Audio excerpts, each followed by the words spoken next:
எல்லாம் உயர்வு. நான் உங்கள் ஜேஆர். நம்முடைய உடல்ல உள்ள சில உறுப்புகள் ஆரோக்கியமா இருந்தா தான் நாம ஆரோக்கியமா இருக்க முடியும். அதே சமயத்துல நம்முடைய மூளை ஆரோக்கியமா இருந்தா தான் நம்மளோட மனசும் ஆரோக்கியமா இருக்கும், நம்மளோட உடலும் ஆரோக்கியமா இருக்கும். நம்ம உடல்ல உள்ள எல்லா பார்ட்டுக்குமே தலைவன்னா அது மூளை தான். அதனால நாம நம்ம மூளையை ரொம்ப ரொம்ப ஆரோக்கியமா வச்சுக்கணுங்க.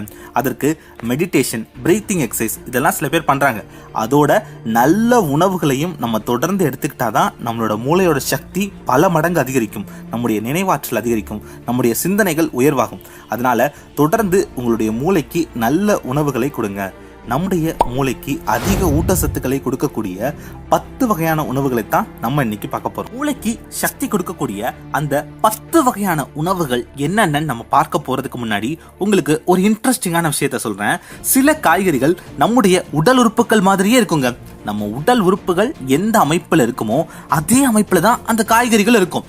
அந்த மாதிரி காய்கறிகளை நம்ம சாப்பிடும் போது நம்முடைய உடல் உறுப்புகள் இன்னும் ஆரோக்கியமா இருக்கும். உதாரணத்துக்கு இப்போ கேரட்டை நீங்க கட் பண்ணி பார்த்தீங்க அப்படின்னா நம்முடைய கண் எந்த அமைப்புல இருக்குமோ அதே அமைப்புல தான் கேரட் இருக்கும். அதனால கேரட் சாப்பிட்டா நம்ம கண்ணுக்கு நல்லது. அதே மாதிரி நம்முடைய சிறுநீரகம், கிட்னி எந்த அமைப்புல இருக்குமோ அதே போலதான் பீன்ஸ் இருக்கும். அதனால பீன்ஸ் சாப்பிட்டா நம்மளோட கிட்னிக்கு நல்லது. அதே போல நம்முடைய காதுகள் எந்த அமைப்புல இருக்குமோ அதே மாதிரி தான் மஷ்ரூம் இருக்கும். அதனால காளான் சாப்பிட்டா நம்முடைய காதுகளுக்கு நல்லது. இந்த மாதிரி நம்முடைய உடல் உறுப்புகள் எந்த மாதிரி இருக்கோ அந்த மாதிரி அமைப்புல இருக்கக்கூடிய காய்கறிகளை சாப்பிட்டா நம்முடைய உடல் உறுப்புகளுக்கு நல்லதுன்னு சொல்றாங்க. அந்த வகையில நம்முடைய மூளை போலவே இருக்கக்கூடிய ஒரு உணவு பொருள் என்னன்னா வால்நட்.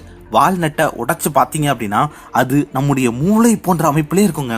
அதே மாதிரி வால்நட்ல அளவுக்கு அதிகமான ஒமேகா 3 கொழுப்பு அமிலம் இருக்கு.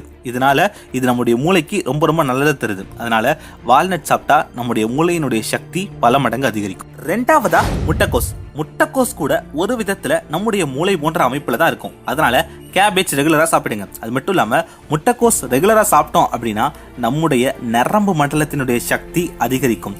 அது மட்டும் இல்லாம முட்டைக்கோஸ்ல விட்டமின் கே சக்தியும் நிறைந்திருக்கு. இதனால நமக்கு மறதி போன்ற நோய்கள் வராது. ஆனா சில பேருக்கு முட்டைக்கோஸ் சாப்பிடவே பிடிக்காது. அப்போ நீங்க காலிஃபிளவர் சாப்பிடுங்க. காலிஃபிளவர் கூட ஒரு வகையில நம்முடைய மூளை போன்ற அமைப்புல தான் இருக்கும். விட்டமின் B6 சக்திகள் இதுல நிறைய இருக்கு. அதனால காலிஃபிளவர் நீங்க சாப்பிடும்போது உங்களுடைய நினைவாற்றல் அதிகரிக்கும், உங்களுடைய கவனிக்கும் திறன் அதிகரிக்கும். ஆனா காலிஃபிளவரை எண்ணெயில பொரிச்சு சாப்பிட்றத விட பச்சையா வேக வச்சு சாப்பிட்டோம்னா இன்னும் உடலுக்கு நல்லதுன்னு சொல்றாங்க.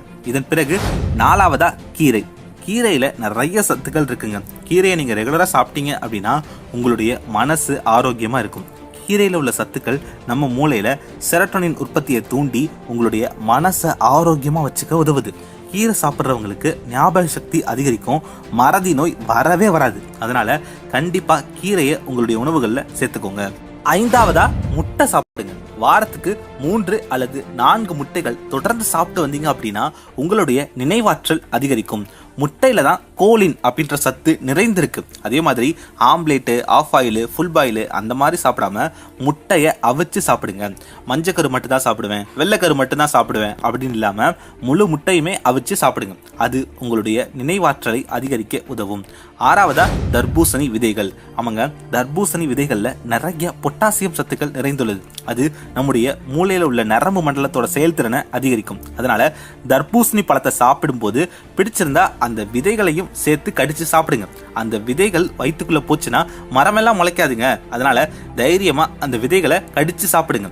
ஏழாவது மீன். மீன்ல தாங்க ஒமேகா 3 கொழுப்பு அமிலம் அளவுக்கு அதிகமா இருக்கு. அதுவும் நம்முடைய மூளை செயல்திறனை அதிகரிக்க உதவும். அதனால நல்ல மீன் உணவுகளையும் உங்களுடைய உணவு பட்டியல்ல சேர்த்துக்கோங்க. எட்டாவதா ஆப்பிள். நீங்க ரெகுலரா ஆப்பிள் சாப்பிட்டீங்க அப்படின்னா உங்களுக்கு ஞாபக மறதி நோய் வரவே வராதுங்க. அதனால 2 வாரத்துக்கு ஒரு முறையாவது ஆப்பிளை உங்களுடைய உணவு பட்டியல்ல சேர்த்துக்கோங்க. 9வது பாதாம் பருப்பு. நீங்க டெய்லி ஒரு 2-3 பாதாம் பருப்பு சாப்பிட்டீங்க அப்படின்னா உங்களுடைய இதயத்திலிருந்து மூளைக்கு போகக்கூடிய ரத்த ஓட்டம் அதிகரிக்கும். இதனால உங்க மூளை இன்னும் சிறப்பா இயங்கும். அதனால டெய்லி ஒரு 2-3 பாதாம் பருப்பு எடுத்து சாப்பிடுங்க. நிறைய பேருக்கு தோணுனா என்னடா மீன் சாப்பிடு, பாதாம் பருப்பு சாப்பிடு, வால்நட் சாப்பிடு அப்படின்னு காஸ்ட்லியான ஐட்டமே சொல்றோம்னு நினைக்கிறீங்களா? வெயிட் பண்ணுங்க.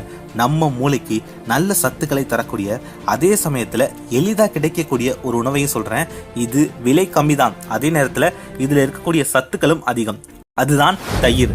தயிர்ல அளவுக்கு அதிகமான அமினோ அமிலங்கள் இருக்கு. அதனால தயிரை ரெகுலரா எடுத்துக்கோங்க. தயிரை டைரக்டா சாதத்துல போட்டு சாப்பிட்றத விட டைரக்டா ஒரு 2 ஸ்பூன் சாப்பிடுங்க. அப்படி சாப்பிட்டா உங்களுடைய நினைவாற்றல் பயங்கரமா அதிகரிக்கும்னு சொல்றாங்க. அது மட்டும் இல்லைங்க, காலங்காலமா நம்ம இந்தியாவில் ஒரு பழக்கம் இருக்கு.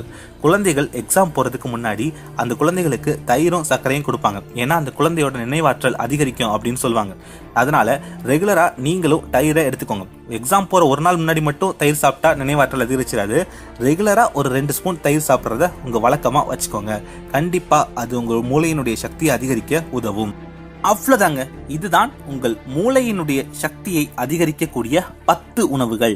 இந்த 10 உணவுகளையும் நீங்க ரெகுலரா உங்க உணவு பட்டியல்ல சேர்த்துக்கோங்க.